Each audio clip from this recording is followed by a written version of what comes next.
IVF చికిత్సలో 25% భారీ discount, free doctor consultation, free ultrasound scan, logo launch, Andro max advanced male infertility centre ను కూడా ప్రారంభించారు. YSR Congress party అధినేత జగన్మోహన్ రెడ్డి సతీమణి భారతికి సంబంధించినటువంటి భారతీ సిమెంట్స్కి కేంద్ర మంత్రి కిషన్ రెడ్డి చేతుల మీదుగా అవార్డు అందుకోవటం జరిగింది. వరుసగా ఇది 5వసారి భారతీ సిమెంట్స్ అవార్డు అందుకోవటం. అసలు విషయానికి వస్తే సస్టైనబుల్ ఎనర్జీకి సంబంధించి మైనింగ్స్ విషయంలో భారతీ సిమెంట్స్ తీసుకుంటున్నటువంటి చర్యలకు గాను ఈ అవార్డు ఇచ్చినట్లుగా తెలుస్తుంది.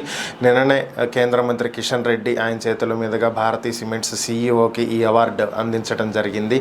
మొత్తం దేశవ్యాప్తంగా 1285 మైన్స్ ఉండగా ఇందులో కేవలం 68 మైన్లు మాత్రమే ఈ అవార్డుని గెలుచుకోవటం జరిగింది. అందులో భారతీ సిమెంట్స్ ఒకటి. భారతీ సిమెంట్స్ నిర్వహిస్తున్నటువంటి ఈ మైన్స్ అవార్డు గెలుచుకోవటం ఇది వరుసగా 5వసారి. 2024 సార్వత్రిక ఎన్నికల ఫలితాల తర్వాత నుంచి వైఎస్ఆర్ కాంగ్రెస్ పార్టీకి చెందినటువంటి పలువురు నేతలు ఈవీఎంలలో గోల్మాల్ జరిగిందని, ఈవీఎంల ట్యాంపరింగ్ లేదా హ్యాకింగ్ జరిగి ఉండొచ్చు అని చెప్పి ఆరోపణలు చేస్తున్నటువంటి విషయం అందరికీ తెలిసిందే. లేదా ఈవీఎంలను మార్చి ఉండొచ్చు అని కూడా వారు భావిస్తున్నటువంటి పరిస్థితి. ఎందుకని అంటే ఈవీఎంల్లో పోలింగ్ అయిన రోజు చెప్పినటువంటి ఓట్ల పర్సంటేజ్కి అదేవిధంగా లెక్కింపు రోజు వచ్చినటువంటి పర్సంటేజ్కి తేడా ఉందని, సో ఆ కారణం చేతే ఈ ఈవీఎంల ట్యాంపరింగ్ లేదా హ్యాకింగ్ లేదా ఈవీఎంలను మార్చడం జరిగింది అని చెప్పి వీరు భావిస్తున్నటువంటి పరిస్థితి. అదేవిధంగా ఈవీఎంలు భద్రపరిచిన తర్వాత 21 రోజుల తర్వాత కూడా దాంట్లో సుమారుగా 70 నుంచి 80% ఛార్జింగ్ అనేది ఉండటంతో కూడా అనుమానాలు వ్యక్తమవుతున్నాయి అని చెప్పి వైసీపీ నేతలు ఆరోపిస్తున్నటువంటి పరిస్థితి. అయితే ఇందుకు గాను ఇప్పటికే నిన్న కూడా మనం చెప్పుకోవడం జరిగింది. ఒంగోలు మాజీ ఎమ్మెల్యే బాలినేని శ్రీనివాసరెడ్డి 5.5 లక్షల రూపాయలు ఎలక్షన్ కమిషన్కు చెల్లించి దీని మీద మాక్ పోలింగ్ నిర్వహించడానికి అనుమతులు తీసుకోవటం జరిగింది. అలాగే బొబ్బిలి ఎంపీ లోక్సభ స్థానానికి కూడా సేమ్ ఇదే పరిస్థితి ఎదురవుతున్నటువంటి పరిస్థితి. ఈ నెల 19 నుంచి 28 లోపు ఈ మాక్ పోలింగ్ నిర్వహించి అనుమానాలను తీర్చాల్సినటువంటి బాధ్యత ఆంధ్రప్రదేశ్ ఎన్నికల సంఘం చేతుల్లో ఉన్నటువంటి నేపథ్యంలో ఒక కొత్త రకమైనటువంటి వాదనలు సోషల్ మీడియాలో వినిపిస్తున్నాయి. ఏపీకి చెందినటువంటి అధికారులు కేంద్ర ఎన్నికల సంఘం మాక్ పోలింగ్ నిర్వహించాలని దానికి సంబంధించిన ఆదేశాలు ఇచ్చినప్పటికీ కూడా ఏపీలో ఉన్నటువంటి అధికారులు ఎవరైతే ఈ మాక్ పోలింగ్ మరలా కోరి డబ్బులు చెల్లించారో వారిని మీరు ఇచ్చినటువంటి ఫిర్యాదులు వెనక్కి తీసుకుంటే మీ డబ్బులు మీకు ఇచ్చేస్తాము అని చెప్పి బేరాలు ఆడుతున్నారనేటువంటి వార్తలు సోషల్ మీడియాలో చక్కర్లు కొడుతున్నాయి. మరి వీటిల్లో ఎంతవరకు నిజాలు ఉన్నాయనేది అయితే తెలియాలి. వైసీపీ అధినేత వైఎస్ జగన్మోహన్ రెడ్డి 2 రోజుల క్రితమే బెంగళూరు నుంచి ఏపీకి రావడం జరిగింది. అయితే ఈరోజు జనసేన అధినేత పవన్ కళ్యాణ్ ఏపీ నుంచి బెంగళూరు వెళ్ళడం జరిగింది. కొద్దిసేపటి క్రితమే ఆయన గన్నవరం విమానాశ్రయం నుంచి బెంగళూరుకి వెళ్ళినట్లుగా తెలుస్తుంది. ఇంత హడావిడిగా డిప్యూటీ సీఎం బెంగళూరు వెళ్ళటానికి గల కారణాలు ఏంటి అనేటువంటి అంశాలకు సంబంధించి ప్రభుత్వం వివరణ ఇవ్వటం జరిగింది. చిత్తూరు, తిరుపతి ప్రాంతాలలో అడవులకు దగ్గరగా ఉన్నటువంటి గ్రామాలలో తరచూ ఏనుగులు దాడులు చేయటం, ఏనుగుల వల్ల పంట ఎక్కువగా నష్టపోవటం, అలాగే కొన్ని ప్రాంతాల్లో ప్రాణ నష్టం జరగటం, గృహాల మీదకి ఏనుగుల గుంపులు రావటం ఇలాంటివి జరుగుతూ ఉన్నటువంటి పరిస్థితి.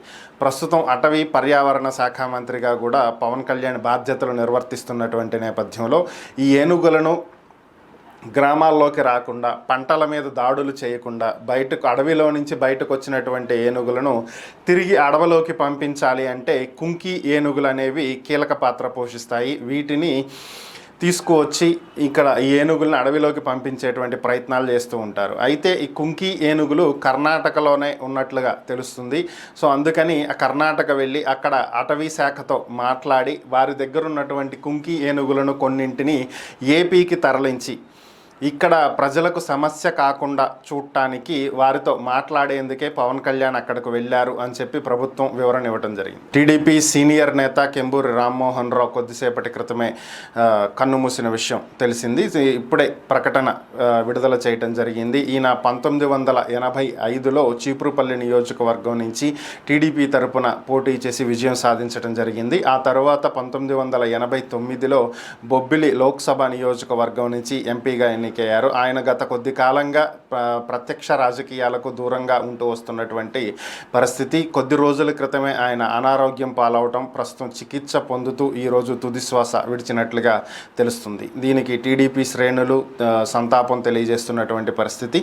దీని మీద ఇంకా టీడీపీ అధినేత చంద్రబాబు నాయుడు, అలానే మంత్రి లోకేష్, టీడీపీ ముఖ్యమైనటువంటి నేతలు స్పందించాల్సినటువంటి పరిస్థితి. ఋషికొండలో గత ప్రభుత్వం నిర్మించినటువంటి నిర్మాణాలకు సంబంధించి ఏపీ హైకోర్టులో పిటిషన్ దాఖలైంది. జూన్ 23వ తేదీన దాఖలైనటువంటి ఈ పిటిషన్ ఈరోజు విచారణకు రావటం జరిగింది. విచారణ సందర్భంగా పిటిషనర్లు తరపున వాదనలు వినిపించినటువంటి న్యాయవాదులు హైకోర్టుకి కొన్ని కీలకమైనటువంటి అంశాలను తెలియజేయటం జరిగింది. ఋషికొండ మీద అనుమతులు లేకుండా, పర్యావరణ అనుమతులు, అటవీ శాఖ అనుమతులు లేకుండా భారీ నిర్మాణాలను చేపట్టడం జరిగిందని, ఇందుకు 420 కోట్ల రూపాయల ప్రజాధనాన్ని వెచ్చించడం జరిగిందని, ఈ అనుమతులు లేకుండా ఇక్కడ నిర్మించినటువంటి కారణంగా దీనికి పాత్రులైనటువంటి అప్పటి సీఎం జగన్మోహన్ రెడ్డి, అలానే సిఎస్ జవహర్ రెడ్డి, మంత్రి రోజా, జోగి రమేష్, పేర్ని నాని, గుడివాడ అమర్నాథ్, ఇలా పలువురు మంత్రుల పేర్లు కూడా దీంట్లో పొందుపరచడం జరిగింది. వీరందరి మీద కూడా చర్యలు తీసుకోవాల్సి ఉంది అని చెప్పి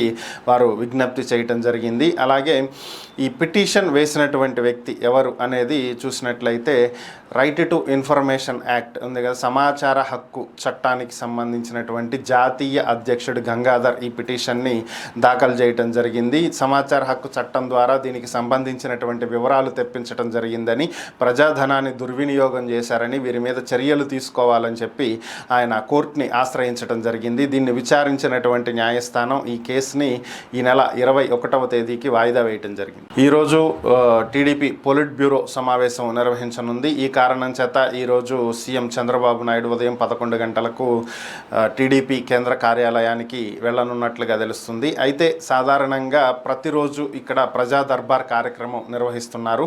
ఎవరో ఒకరు మంత్రుల్లో ఒకరు, అలానే నాయకులు, టీడీపీ నాయకుల్లో ఒకరు ఇక్కడ ఉండి ప్రజల నుంచి వినతి పత్రాలను స్వీకరించి వాటిని సంబంధిత శాఖలకు పంపిస్తున్నటువంటి పరిస్థితి. చంద్రబాబు నాయుడు వస్తున్నాడు అని చెప్పి తెలిసినటువంటి నేపథ్యంలోనే ప్రజలు, అలానే పార్టీ కార్యకర్తలు, నాయకులు భారీ స్థాయిలో పార్టీ కార్యాలయానికి తరలి వస్తున్నటువంటి పరిస్థితులు, అర్జీలు ఇవ్వటానికి ఎక్కువ మంది వస్తున్నటువంటి నేపథ్యంలో టీడీపీ కార్యాలయం ఒక ప్రకటన విడుదల చేయటం జరిగింది.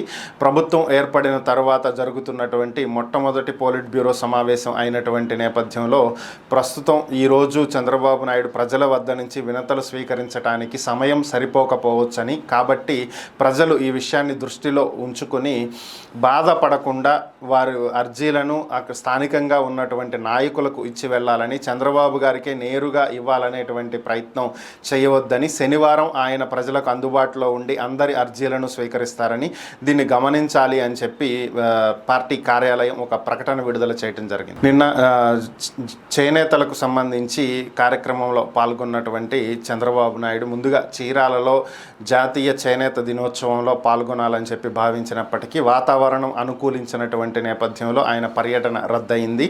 సో ఇక్కడ విజయవాడలోనే స్థానికంగా జాతీయ చేనేత కార్యక్రమంలో ఆయన పాల్గొన్నారు. ఈ సందర్భంగా చేనేతలను ఉద్దేశించి ఆయన మాట్లాడటం జరిగింది. ప్రజలందరూ కూడా నెలలో ఒక్కరోజైనా సరే చేనేత వస్త్రాలు ధరించాలి అని చెప్పి ఆయన పిలుపునివ్వటం జరిగింది. అలాగే చేనేతలకు ఇల్లు నిర్మించడానికి వారికి గృహ నిర్మాణ పథకాన్ని అమలు చేస్తామని చెప్పి తెలియజేశారు. అలాగే చేనేతలకు కూడా జీఎస్టీని వర్తింపజేస్తున్నారని, కేంద్ర ప్రభుత్వంతో మాట్లాడి చేనేత వస్త్రాలకు జీఎస్టీ లేకుండా చేసేటువంటి ప్రయత్నం చేస్తామని, ఒకవేళ అది సాధ్యపడకపోతే వారు చెల్లించినటువంటి జీఎస్టీని రియంబర్స్ చేసే విధంగా తమ ప్రభుత్వం చర్యలు తీసుకుంటుంది అని చెప్పి కూడా ఆయన తెలియజేశారు.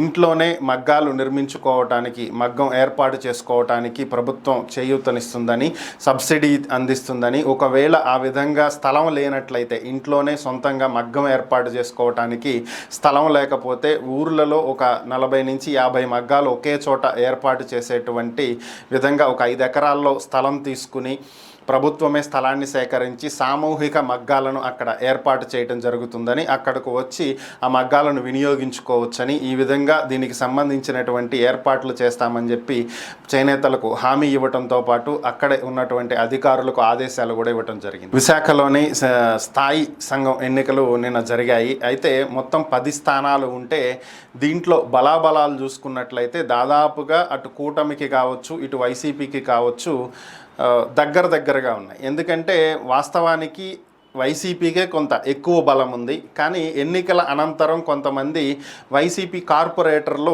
ఇటు జనసేనలోను ఇటు టీడీపీలోను చేరినటువంటి నేపథ్యంలో అటు కూటమికి బలం 47 ఉంటే ఇటు వైసీపీకి బలం 49 ఉంది. సో స్వల్పమైనటువంటి బలమే. అయితే ఒక్కొక్క స్థాయి సంఘం చైర్మన్ గెలవటానికి కావలసినటువంటి ఓట్లు 49. అయితే మొత్తం 10 మంది నిలబడితే అందులో ఒక వ్యక్తికి మాత్రమే అత్యధికంగా 42 ఓట్లు రావటం జరిగింది వైసీపీ తరపున. మిగిలినటువంటి వాళ్ళు అందరికీ కూడా లోయెస్ట్ ఓట్లు ఏకగ్రీవంగా క్లీన్ స్వీప్ చేసేసింది కూటమి తరపున నిలబడినటువంటి 10 మంది కూడా విజయం సాధించడం జరిగింది. వైసీపీ తరపున నిలబడిన 10 మంది కూడా ఓడిపోవటం జరిగింది. సో ఇదే పరిస్థితి రేపు ఎమ్మెల్సీ ఎన్నికల్లో కూడా జరగవచ్చు. వైసీపీ నుంచి ఎక్కువ మంది క్రాస్ ఓటింగ్కి పాల్పడ్డారు అనేటువంటి వాదనలు వైసీపీ వినిపిస్తున్నటువంటి పరిస్థితి. సో ఇప్పుడు ఈ నెలలో ఉన్న నోటిఫికేషన్ ఆల్రెడీ వచ్చింది. బొత్స సత్యనారాయణ గారిని వైసీపీ నిలబెడుతుంది. కూటమి తరపున అభ్యర్థి ఎవరు అనేది ఇంతవరకు ఖరారు చేయలేదు. అయితే ఈ ఎన్నికల్లో కూడా క్రాస్ ఓటింగ్ జరగవచ్చు. భారీ స్థాయిలో వైసీపీ నాయకులే వెళ్ళి స్థానిక సంస్థలకు చెందిన నాయకులే టీడీపీకి కూటమి అభ్యర్థులకి ఓట్లు వేస్తారు అనేటువంటి ఆరోపణలు అయితే వస్తున్నాయి. మరి వాటిల్లో ఏం జరుగుతుందనేది చూడాలి. గతంలో ప్రతిపక్ష నాయకుడిగా ఉన్నటువంటి ప్రస్తుత ముఖ్యమంత్రి చంద్రబాబు నాయుడు ఇంటి మీద దాడి జరిగిన విషయం అందరికీ తెలిసిందే. దీనికి సంబంధించినటువంటి కేసు నిన్న విచారణకు వచ్చింది. అంటే ఈ కేసులో ఆరోపణలు ఎదుర్కొంటున్నటువంటి మాజీ మంత్రి జోగి రమేష్ ముందస్తు బెయిల్ పిటిషన్ దాఖలు చేసినటువంటి నేపథ్యంలో ఈ పిటిషన్ విచారణ సందర్భంగా ప్రభుత్వం తరపున వాదనలు వినిపించినటువంటి సీనియర్ న్యాయవాది సిద్ధార్థ లూత్రా మాట్లాడుతూ మొత్తం 40 మంది ఈ దాడిలో పాల్గొనడం జరిగిందని, వీరందరిలో నేరుగా పాల్గొనకపోయినప్పటికీ కూడా మంత్రి జోగి రమేష్ దీన్ని ప్రోత్సహించడం జరిగిందని, ఆయన ప్రోద్బలంతో ఆయన ఎంకరేజ్ చేయబట్టే వీళ్ళు దాడికి పాల్పడ్డారని, అయితే చంద్రబాబు నాయుడు బయటకు వస్తే చంపేస్తామంటూ ఆ రోజు బెదిరించటం, అరవటం కూడా అక్కడ రికార్డ్ అయినటువంటి దృశ్యాలను సబ్మిట్ చేయటం జరిగింది. అదేవిధంగా అక్కడ వారిని అడ్డుకోవటానికి ప్రయత్నించినటువంటి వారు గాయాల పాలైతే తిరిగి ఆ గాయాలు పాలైనటువంటి వాళ్ళ మీద అట్రాసిటీ కేసులు పెట్టారని, గత ప్రభుత్వ హయాంలో ఈ కేసుని నీరుగార్చేటువంటి ప్రయత్నం చేశారని, సో అలాంటి వ్యక్తికి ముందస్తు బెయిల్ ఇవ్వటానికి వీల్లేదు, అతన్ని అదుపులోకి తీసుకుని అరెస్ట్ చేస్తేనే దీనికి సంబంధించినటువంటి మరిన్ని వివరాలు బయటకు రాబట్టేటువంటి అవకాశం ఉంటుంది అని చెప్పి ఆయన వాదనలు వినిపించడం జరిగింది.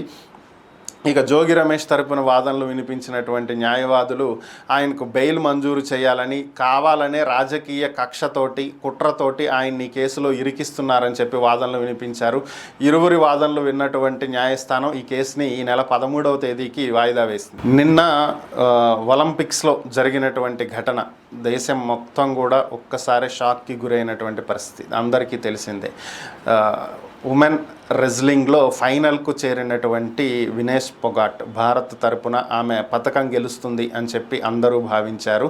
అయితే దురదృష్టవశాత్తు ఈరోజు పోటీ జరుగుతుంది. నిన్న దీనికి సంబంధించి వెయిట్ చూడగా ఆమె 100 గ్రాముల బరువు ఎక్కువ ఉంది. 50 కేజీల విభాగంలో ఆమె పోటీ పడుతున్నటువంటి నేపథ్యంలో 100 గ్రాముల బరువు ఎక్కువ ఉంది అనేటువంటి కారణంగా ఆమెను డిస్క్వాలిఫై చేయటం జరిగింది. సో తర్వాత ఆమె ట్రీట్మెంట్కి హాస్పిటల్కి వెళ్ళటం, ఆ తర్వాత ఈరోజు ఉదయం తెల్లవారుజామున 5 గంటలకు ఆమె ఒక ప్రకటన చేశారు. ఇక ఎప్పటికీ రెజ్లింగ్లో పాల్గొనదలుచుకోలేదు, ఇక రెజ్లింగ్కి గుడ్ బై చెప్తున్నాను అని చెప్పి ఆమె ప్రకటించడం జరిగింది. దీంతో ఒక్కసారిగా అందరూ షాక్కి గురయ్యారు. ఆమె పెదనాన్న మాట్లాడుతూ ఆమె ఆవేశంలో బాధలో ఈ నిర్ణయం తీసుకున్నట్లుగా భావిస్తున్నానని, ఆమెతో కూర్చుని మాట్లాడతానని, ఇంకా ఆమె చాలా పార్టిసిపేట్ చేసి భారత్కు పథకాలు తేవాల్సి ఉంది అని, ఇలాంటి ఒక్క నిర్ణయంతో, ఇలాంటి చిన్న విషయాలతోటి, ఒక్క విషయంతో ఇలాంటి పెద్ద నిర్ణయాలు తీసుకోవటం కరెక్ట్ కాదని, సో ఒక విషయం బాధించవచ్చు కాదనం, కాకపోతే ఇలా తొందరపడి నిర్ణయం తీసుకోవటం, బాధలో నిర్ణయం తీసుకోవటం కరెక్ట్ కాదు కాబట్టి ఒక్కసారి మరలా ఆమెతో మాట్లాడి ఆమె నిర్ణయం వెనక్కి తీసుకునేలాగా చూస్తాను అని చెప్పి ఆయన ప్రకటించడం జరిగింది.